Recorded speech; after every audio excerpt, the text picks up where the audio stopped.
Les pros du risque. Le podcast sur la prévention des risques professionnels, présenté par Sophie Larmoyer.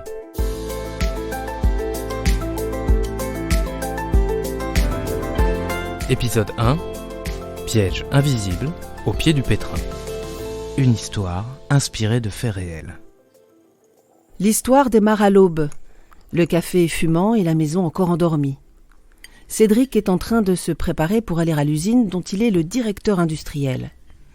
Nous sommes dans le centre de la France.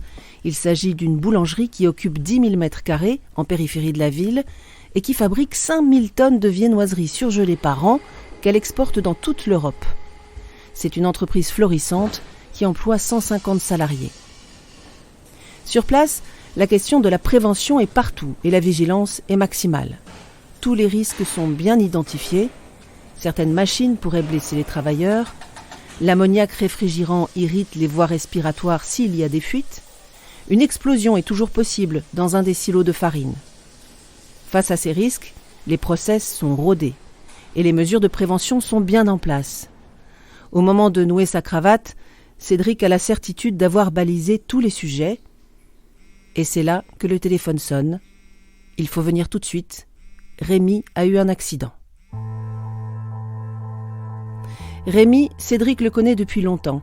Il est entré à 22 ans dans l'entreprise comme pétrisseur et depuis il a gravi les échelons. Il est devenu ouvrier principal, c'est donc lui qui règle toute une ligne de production. Il est marié, a un enfant en bas âge et il est bien parti pour devenir chef d'équipe. Cédric et Rémi travaillent ensemble depuis 7 ans. Ce jour-là, Rémi a pris son service à 5h30 du matin. Il va lancer ses pétrins et régler ses machines sur une ligne parfaitement nettoyée qui doit produire des chaussons aux pommes. L'entreprise détient toutes les certifications qualité et sanitaires nécessaires de l'agroalimentaire. Les contrôles sont réguliers, les prélèvements fréquents. La routine de nettoyage de la ligne est quotidienne. L'équipe de nuit y est consacrée. Les agents qui s'en occupent enlèvent les déchets, démontent et nettoient les lignes, nettoient les murs à haute pression et enfin les sols avec des laveuses professionnelles. Pourtant, quand Cédric décroche son téléphone, Rémi est bel et bien tombé. Il a glissé et est tombé. Il n'a pas perdu connaissance, malgré une douleur très intense, mais il est incapable de se relever. Les pompiers sont arrivés en moins de 10 minutes. Une semaine plus tard, le verdict est sans appel. Rémi est paralysé du bassin et des membres inférieurs. Pour tout le monde, c'est le choc. Cédric est catastrophé pour son collaborateur. Il ne pourra plus avoir d'enfant, se répète-t-il. Il le voit comme quelqu'un de très compétent et comme un grand optimiste qui entraîne toute l'équipe derrière lui. Il ne reviendra que plusieurs mois plus tard après une lourde rééducation. Rémi travaillera désormais à l'accueil de l'entreprise. Pour le directeur industriel, il est alors très important de comprendre comment un tel accident a pu se produire. Rémi s'occupait du dernier petit acte préparatoire, une tâche qui peut sembler insignifiante, poser sous la ligne de production des bacs qui récupèrent les excédents de pâte après la découpe des chaussons aux pommes. Ces bacs mesurent 60 cm sur 40 et pèsent à peine 1 kg. Pourtant, c'est quand Rémi a empoigné le premier bac qu'il a glissé et chuté. Le coupable, c'est le sol. La ligne, parfaitement entretenue, a une douzaine d'années. Le sol est en bon état, mais il y a quelques zones irrégulières où, après le nettoyage, l'eau ne s'écoule pas bien vers la rigole. Pour Cédric, ces petites flaques n'étaient pas un sujet d'inquiétude. Comment quelques millimètres d'eau pourraient-ils provoquer un accident ? D'ailleurs, personne dans l'équipe n'avait envisagé que cela pouvait être dangereux. C'est ce qu'on appelle un risque non repéré. Pour Rémi, cette flaque d'eau, c'était un piège invisible. Cédric vit cet accident comme un échec professionnel, avec à la clé une enquête, 2 passages au commissariat, sans mise en cause au final, et des semaines à repenser à ce qu'il aurait fallu faire. Donner comme consigne aux équipes de nettoyage de racler les sols, rénover ces sols, demander aux ouvriers de déplacer les cagettes sur des supports roulants. Toutes ces mesures ont finalement été prises, mais après l'accident. Plusieurs mois plus tard, fort de cette expérience, Cédric décide de changer de métier.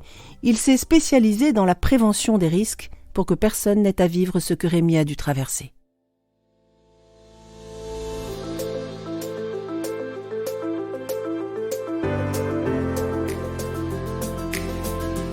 Les chutes de plain-pied représentent la deuxième cause d'accident du travail, tous secteurs confondus, et tout particulièrement dans l'agroalimentaire. François Fougerouz est ingénieur à l'assurance maladie risque professionnel, spécialiste de la prévention pour les secteurs de l'agroalimentaire, des commerces alimentaires et de la grande distribution. Des histoires comme celle de Rémi, il en connaît beaucoup. Malheureusement, en fait, quand on écoute ce récit, c'est un accident qui est fréquent et ce risque de chute de plein pied est particulièrement sous-estimé parce qu'en fait considéré comme moins grave que d'autres risques qui existent dans l'activité professionnelle. Par exemple, dans une entreprise de ce type, vous avez des risques d'explosion, des risques machines. Et donc, en fait, la prévention va surtout porter pour éviter ce type de risque, mais va très peu porter sur la prévention des risques de chute de plein pied. C'est-à-dire une chute de plein pied, c'est la chute que vous avez quand vous marchez. Et ce risque de chute est largement sous-estimé, alors qu'en fait, ça représente quand même un accident sur 5. Et dans le secteur de l'agroalimentaire en particulier, ce chiffre est 50% plus élevé que dans la moyenne des autres industries. Pour une raison qui est assez simple, c'est qu'on a des sols qui sont nettoyés. On a une problématique d'hygiène dans l'industrie agroalimentaire qui fait qu'on nettoie beaucoup, parce qu'il y a aussi beaucoup de déchets qui sont au sol, donc ce sont deux causes essentielles de glissade. Mais ce type d'accident, qui finalement est assez banal, tout le monde l'oublie. Pour François Fougerouz, il est vraiment essentiel de prévenir ces risques de chute de plein pied en entreprise. Alors évidemment, ces accidents, pourquoi on essaie de les prévenir ? D'abord, ils ont des conséquences très importantes pour le salarié qui les subit. Il est meurtri dans sa chair, éventuellement il risque d'avoir un handicap, il va avoir des journées d'arrêt. Donc ça, c'est la première raison d'éviter ces accidents du travail. La deuxième raison, elle va venir plutôt au niveau de l'entreprise. D'abord au niveau social. Lorsqu'il y a des accidents du travail dans un secteur d'activité, les personnes souhaitent moins travailler dans ce secteur d'activité et se sentent moins à l'aise, moins en confiance. Il va y avoir des conséquences aussi pour l'entreprise au niveau économique. Il y a un coût direct de cet accident du travail. Il va bien falloir que quelqu'un le paye. L'assurance maladie est là pour pouvoir accompagner l'entreprise et prendre en charge tout de suite le coût de cet accident. Mais dans le temps, à travers ses cotisations, l'entreprise va devoir payer plus ou moins en fonction de ses sinistres. Donc pour prévenir ces risques, l'entreprise, elle doit mettre en place une démarche. Il va lui falloir d'abord désigner une personne dans son organisation qui va s'intéresser à ces problèmes de sécurité pour pouvoir mettre en œuvre les actions de prévention, faire son évaluation des risques et définir un plan d'action sur les risques qu'elle va juger prioritaires. Il va falloir aussi que l'ensemble des personnes montent en formation. Et pour ce faire, il y a tout un tas de formations qui sont disponibles pour accompagner les différents membres d'une entreprise qui veulent s'intéresser à la prévention. Et puis ensuite, l'entreprise va mener son plan d'action, c'est-à-dire elle va investir dans les différents domaines qui nécessitent une amélioration. Ça peut être des domaines organisationnels, ça peut être des domaines techniques, ça peut être travailler sur la formation des salariés. Donc voilà, un champ assez large d'actions possibles pour une entreprise pour éviter ces risques. Pour éviter les risques de chute de plein pied, il y a beaucoup d'actions possibles. La première consiste à éviter le risque, c'est-à-dire supprimer le déplacement et donc typiquement, par exemple, mettre en place un convoyeur qui va transporter la charge d'un endroit à un autre sans qu'une personne ait à se déplacer. C'est une action onéreuse, mais qui a un impact aussi très productif, mais en fait, c'est pas toujours possible pour les entreprises. Donc d'autres types de solutions vont consister déjà à regarder l'état du sol. Alors dans l'agroalimentaire en particulier, ce sol doit répondre à des critères d'hygiène et de nettoyabilité. Le problème, c'est qu'en fait, quand on dit hygiène, souvent, ce sont des sols qui sont assez glissants. Or, pour éviter les risques de chute, il faut des sols qui soient adhérents. Donc, la CNAM met en place un guide, une liste des sols qui convient bien à l'agroalimentaire. Et donc, ce type de sol peut s'adapter dans toutes les entreprises qui ont ces contraintes à la fois de glissance et d'hygiène. Pour les chutes de plein pied, il est aussi important de bien veiller à l'état du sol. Les sols s'usent, on a tendance à l'oublier parce que c'est une matière très solide, et avec le temps, ils sont de plus en plus glissants.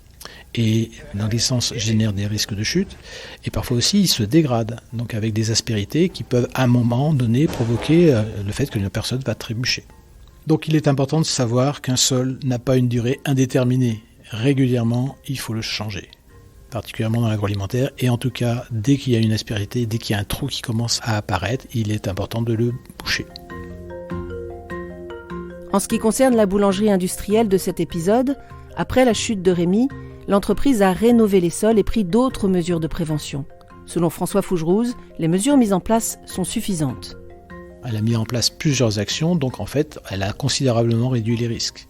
Par rapport à la manutention qu'effectuait cette personne en portant sa cagette, il est clair que lorsqu'une personne se déplace en portant une charge, En cas de déséquilibre, elle ne peut pas se rattraper. Donc le principe, c'est d'éviter de se déplacer en portant une charge.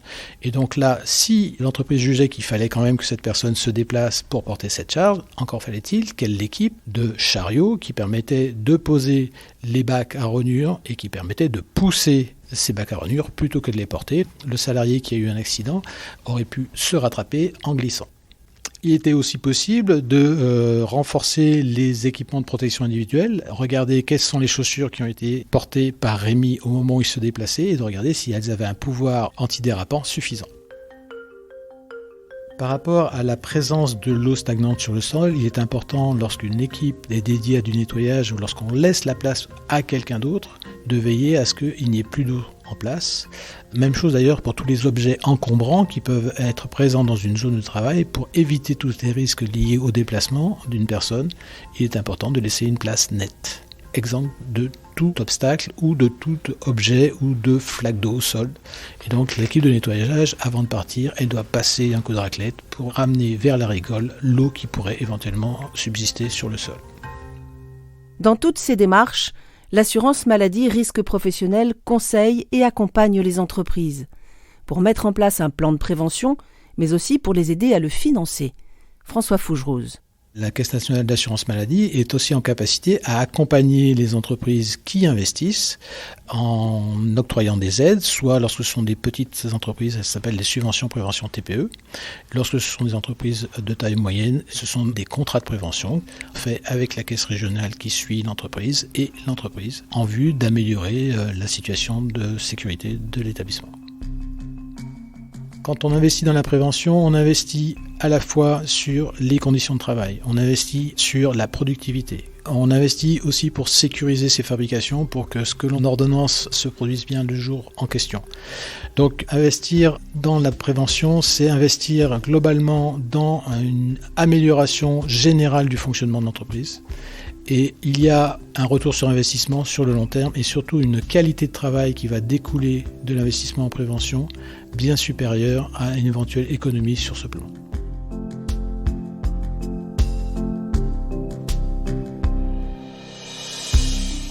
C'est la fin de cet épisode des Pros du risque. Merci à François Fougerose, ingénieur à l'assurance maladie risque professionnel.